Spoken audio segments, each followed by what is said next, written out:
Қыркүйектің 26-сы күні қала әкімдігінің кіші залына қалалық маслихат хатшысы мен депутаттар алқасы жиналды. Жиын барысында қалалық маслихат хатшысы Болат Қайыржанұлы отырысқа жиналған қалалық прокуратура, жергілікті полиция қызметі және басқа да сала өкілдерін таныстырып өтті. Отырыста көтерілген алғашқы мәселе қалалық маслихаттың 2011 жылғы 1 тамыздағы жайылымдарды басқару және оларды пайдалану жоспары туралы шешімінің күшін жою болды. Әлбетте, халық қалаулылары бір ауыздан бұған дейін қабылданған шешімнің күшін жойды. Кезекті баяндаманы көпшілік назарына Мәриям Дәулетбекқызы ұсынды. Қала әкімінің орынбасары нашақорлыққа және есірткі бизнесіне қарсы әрекет бағытындағы қызметті үйлестіру жөніндегі ведомствоаралық штаб құрамына өзгерістер енгізу жайлы баяндамасын таныстырды.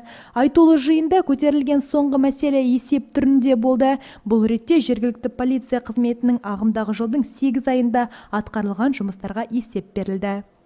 Наблюдается снижение общего количества зарегистрированных преступлений на 16,. Тіркелген қылмыстардың саны 16,2%-ға, яғни 1552-ден 1300-ге дейін төмендегені байқалады. Қоғамдық орындарда жасалған қылмыстар 5,13%-ға, яғни 525-тен 497-ге дейін төмендеген.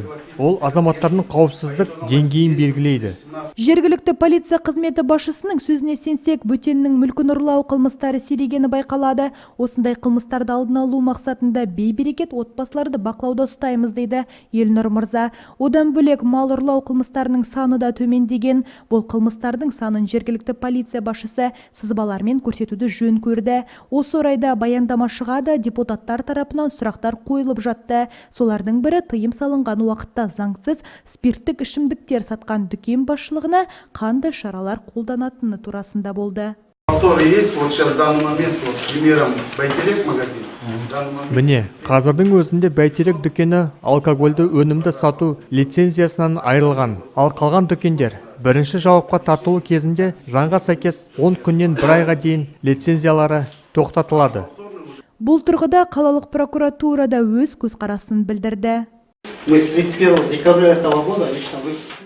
Өткен жылдың 31 желтоқсаннан бері біз сіздерге әрбір дүкенге қатардағы қызметтердің бірін қойсаңыздар деп айттық.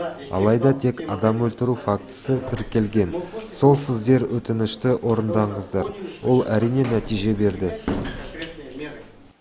Осындай сарында талқыланған мәселелерге депутаттар баса назар аударды және өткізілген сессияға қанағаттанарлық баға берді. Дария Досмағамбетова, Геннадий Дробец, арнайы жаңалықтар үшін.